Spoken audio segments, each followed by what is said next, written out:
Senior నటుడు, మాజీ star hero, అందగాడు, మార్షల్ ఆర్టిస్ట్ సుమన్ తను అరెస్ట్ అయ్యి గతంలో కొన్ని హృదయ విదారకమైన సిచ్యుయేషన్ ఎదుర్కొన్నాడు కదా తన జీవితంలో. సో ఈ డార్క్ డేస్ గురించి ఆయన కొన్ని విషయాలు బయట పెట్టాడు. ఆయనతో పాటు సుమన్తో సినిమాలు తీసి సుమన్కి ఎంతో ఫ్రెండ్గా ఉన్న సీనియర్ డైరెక్టర్ సాగర్ గారు కూడా కొన్ని విషయాలు బయటపెట్టి మొత్తానికి అసలు అప్పుడు ఏం జరిగింది, ఆయన్ని ఎవరు ఈ విధంగా అరెస్ట్ చేసి బ్లూ ఫిల్మ్ స్కామ్ అని అదని ఇదని ఎవరు ఆయన జీవితాన్ని ఇలా ఇబ్బంది పెట్టారు అని చెప్పేసి కొన్ని వార్తలు అయితే వీళ్ళు పంచుకోవడం జరిగింది. దీంతో క్లారిటీ వచ్చేసింది. ఇక దీని గురించి మళ్ళీ ఇక వేరే ఊహాగానాలు కావచ్చు, వేరేవన్నీ కూడా చేయాల్సిన అవసరం లేనంతగా నీట్గా క్లారిటీగా చెప్పారు వాళ్ళు. సో అయితే ఇద్దరు కలిసి కాదు కానీ ఇద్దరు వేరు ఇంటర్వ్యూల్లో చెప్పిన సంఘటనలు అనమాట.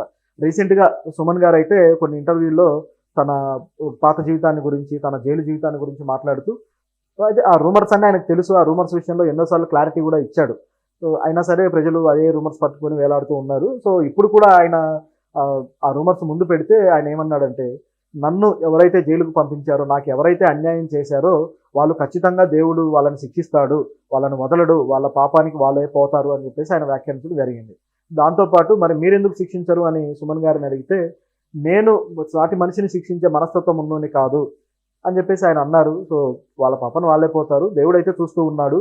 సో నేను శిక్షించి నేను ఆ వ్యక్తుల మీద కక్ష తీర్చుకునే మనస్తత్వం నాకు లేదు అని చెప్పేసి ఆయన అన్నాడు. బహుశా ఇక దాన్ని మళ్ళీ పెద్ద చేయడం ఇష్టం లేక ఆయన ఆ విధంగా అన్నట్లుంది. పైగా జీవితంలో చాలా ముందుకు వచ్చేశారు, ఎన్నో ఏళ్ళు గడిచిపోయింది. సో ఇప్పుడు ఆ పగలు ప్రతీకారాలు ఇట్లాంటి ఆలోచనలు ఆయనకి బొత్తిగా లేవు. సో వేరే జీవితాన్ని ఆయన ఆస్వాదిస్తూ వస్తున్నారు. సో ఇది ప్రస్తుతం ఉన్న పరిస్థితి.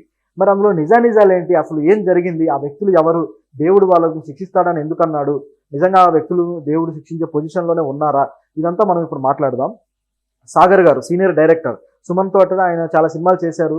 సుమన్ ఒక మార్షల్ ఆర్టిస్ట్, తెలిసిన యాక్టర్గా, మార్షల్ ఆర్ట్స్ ఫైట్స్ చేసే హీరోగా తొలి దశలో మన తెలుగు ఇండస్ట్రీలో ముద్ర వేయించుకున్నాడంటే అది సాగర్ గారి సినిమాల ద్వారానే. ఈయన సినిమాల్లో అద్భుతమైన ఫైట్స్ ఉండేవి.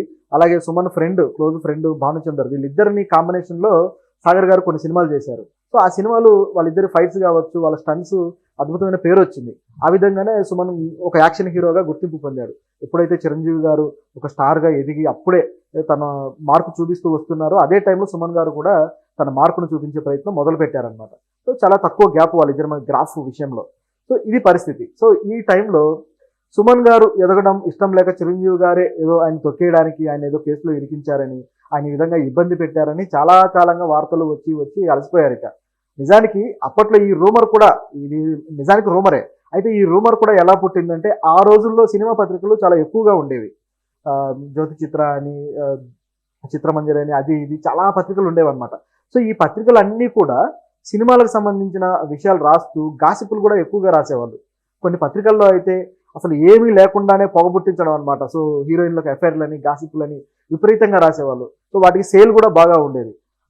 అటువంటి పద్ధతిలో దీన్ని కూడా ఒక న్యూస్గా చేసుకొని సుమన్ని ఈ విధంగా బ్లూ ఫిల్మ్ కేసుల్లో ఇరికించారు, సో ఈ విధంగా అరెస్ట్ అయ్యాడు అని చెప్పేసి రాశారనమాట. సో నిజంగానే ఆయన ఏదో బ్లూ ఫిల్మ్స్ చేసినట్టుగా క్రియేట్ చేశారు. నిజానికి అదంతా వాస్తవం కాదు. అక్కడ జరిగిన విషయం ఏంటంటే, సాగర్ గారి మాటల్లో చూస్తే, తమిళనాడు స్టేట్లో అప్పుడంతా కూడా మద్రాసులో జరిగేవి కదా షూటింగ్స్. సో మన తెలుగు వాళ్ళు కూడా స్టార్లు అంతా కూడా అక్కడే ఉండేవాళ్ళు. ఇది పరిస్థితి. అయితే తమిళనాడు స్టేట్లో అప్పటికి స్టేట్ సీఎం ఎంజీఆర్ గారు, అలాగే డీజీపీ ఒక వ్యక్తి మలయాళీ, అలాగే ఒక కాంట్రాక్టర్ వడయార్, సో ఇట్లా వ్యక్తులు ఉన్నారనమాట, అంటే లిక్కర్ కాంట్రాక్టర్. సో వీళ్ళు ఆ టైంలో మంచి ఇన్ఫ్లుయెన్షియల్ పీపుల్, చాలా పవర్ఫుల్ పీపుల్. సో డీజీపీ అంటే స్టేట్ మొత్తం మీద ఆయనకి పోలీస్ వ్యవస్థ మీద కంట్రోల్ ఉంటుంది. ఇక సీఎం అయితే చెప్పక్కర్లేదు. అలాగే లిక్కర్ కాంట్రాక్టర్, సో ఈ లిక్కర్ కాంట్రాక్టర్లు అంటేనే ఇక ప్రభుత్వంతో లాలూచి పడి నడిపించే వ్యక్తులు. సో వీళ్ళందరికీ చాలా బలం ఉంటుంది. సినిమా హీరో అంటే ఏముంది, అభిమానులు అభిమానిస్తారు కానీ వాళ్ళకి సిస్టంలో ఇన్ఫ్లుయెన్స్ కానీ బలం కానీ ఉండదు కదా. సో ఇది పరిస్థితి. అయితే ఆ టైంలో సుమన్ గారికి ఒక ఫ్రెండ్ ఉన్నాడు. ఆ ఫ్రెండ్ ఏమో కమల్ హాసన్ లాగా ఉంటాడట. అయితే ఆ ఫ్రెండ్ని ఈ లిక్కర్ కాంట్రాక్టర్ కూతురు ఒక అమ్మాయి ఇష్టపడింది. సో వాళ్ళిద్దరి లవ్ ట్రాక్ ఆ విధంగా సాగుతూ ఉండగా అదే క్రమంలో వాళ్ళతో ఫ్రెండ్స్తోనే తిరుగుతూ ఉంటాడు కాబట్టి సుమన్ని కూడా ఆ డీజీపీ కూతురు చూసి ఇష్టపడింది. పైగా హీరో, అందగాడు, అన్ని బాగున్నాడు అని చెప్పేసి. అయితే సుమన్ తోటి కనెక్ట్ అవ్వడానికి లేదా అతనితోటి కమ్యూనికేషన్ పెంచుకోవడానికి ఆవిడ బాగా ప్రయత్నించేదట. ఆయన షూటింగ్లకు వెళ్ళడాలు, అక్కడ ఆయన్ని కమ్యూనికేట్ చేయడానికి ట్రై చేయడం, మాట్లాడడానికి ప్రయత్నించడం, ఇవన్నీ చేసేది. సో ఇవన్నీ చూస్తూ కూడా సుమన్కి ఏమో అది ఇష్టం లేదు. ఆయన కెరీర్ మీద ఫోకస్ చేశాడు, ఎదగాలనుకున్నాడు, కానీ ఆయనకి ఇష్టం లేదు. కానీ ఈ అమ్మాయి మాత్రం ఈ విధంగా ఫోర్స్ చేస్తూ వచ్చింది అని చెప్పేసి డైరెక్టర్ గారు చెప్పాడు. సో దీంతోపాటు ఇక ఈ సంఘటన ఇదంతా కూడా బాగా వైరల్ అయిపోయింది. సుమన్ డీజీపీ కూతురు ఇష్టపడుతుంది అని చెప్పేసి సర్కిల్స్లో వైరల్ అవడంతో ఆయన చాలా పొజిషన్లో ఉన్న వ్యక్తి డిపార్ట్మెంట్లో. సో ఆయనకు కాస్త ఇబ్బందికరంగా అనిపించింది. అవమానంగా భావించాడో ఏంటో కానీ ఆ విషయాన్ని తీసుకువెళ్ళి మొదట సుమన్కి ఈ విధంగా వార్నింగ్ ఇచ్చారు. సో నువ్వు కంట్రోల్లో ఉండు మర్యాదగా అని చెప్పి. నిజానికి ఆయన తప్పేమీ లేదు కాబట్టి నాకేం తెలుసు, మీరు ఆవిడకి చెప్పండి, నాకు చెప్తే ఎలా అని చెప్పేసి ఈయన రిప్లై ఇవ్వడం జరిగింది. సో దాంతో డీజీపీ మరింత హర్ట్ అయ్యాడు. సుమన్ని యాక్షన్ తీసుకోవాలని డిసైడ్ అయ్యి ఈ విషయాన్ని సీఎం దగ్గరికి తీసుకెళ్లాడు. సీఎం దగ్గరికి వెళ్ళిన తర్వాత సీఎం ఎంజీఆర్ గారు సుమన్ని పిలిచి సుమన్తో మాట్లాడారు.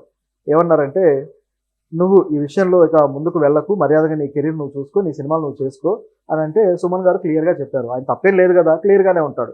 పైగా యంగ్ ఉడుకు రక్తం కాబట్టి యంగ్ ఏజ్లో ఎంజీఆర్ ఏంటి, ఆయన స్టేచర్ ఏంటి అనేది కూడా ఆయన ఆలోచించకుండా కొన్ని మాటలు కొద్దిగా ఎక్స్ట్రా వచ్చాయన్నమాట.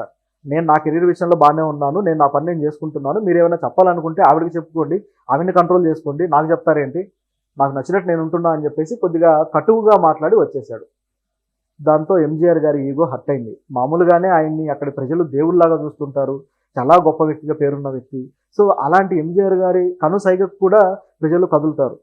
అలాంటి వ్యక్తి పిలిచి మాట్లాడితే కూడా వినకపోయేసరికి ఆయన ఈగో హర్ట్ అయ్యి ఇక యాక్షన్ తీసుకోవాలని చెప్పి డిసైడ్ అయ్యాడట. అయిన తర్వాత ఇక డీజీపీ అలాగే ఈ లిక్కర్ కాంట్రాక్టరు, సో అలాగే సీఎం గారు వీళ్ళ ముగ్గురి హ్యాండ్ తోటే ఒక ఇలాంటి ఆపరేషన్ ఒకటి జరిగింది. ఆ అమ్మాయి చేత న్యూసెన్స్ కేసు ఒకటి పెట్టించి వీళ్ళు అరెస్ట్ చేశారు పోలీసులు అనేది ఈ వార్త. అది కేవలం న్యూసెన్స్ కేసు మాత్రమే, కానీ ఇది మీడియాలో మాత్రం వేరే విధంగా టర్న్ అయిపోయి చివరికి అదే ప్రచారం అయింది అని చెప్పేసి సాగర్ గారు అన్నారు. అయితే దీనికి చిరంజీవి గారితో ఏంటి సంబంధం అంటే ఏ సంబంధము లేదు. అప్పట్లో చిరంజీవి గారు కూడా ఖైదీ సినిమా బ్లాక్ బస్టర్ కొట్టి అప్పుడే స్టార్ అయ్యారు. సో ఆయనకున్న ఇమేజ్ కూడా అంతంత మాత్రమే. ఆయన ఒకేసారి ఇంతమందిని ఇన్ఫ్లుయెన్స్ చేసే కెపాసిటీ ఉన్న వ్యక్తి కాదు. సో ఆయనకి ఏ సంబంధం లేదని చెప్పేసి క్లారిటీ ఇచ్చేశారు. ఇదే విషయంలో సుమన్ గారు కూడా అనేక సార్లు క్లారిటీ ఇచ్చారు. సో ఇంత క్లారిటీ చిరంజీవి గారు తప్పేం లేదు, అసలు ఆయనకు ఇన్వాల్వ్మెంట్ లేదు, ఆయన సంబంధమే లేదని.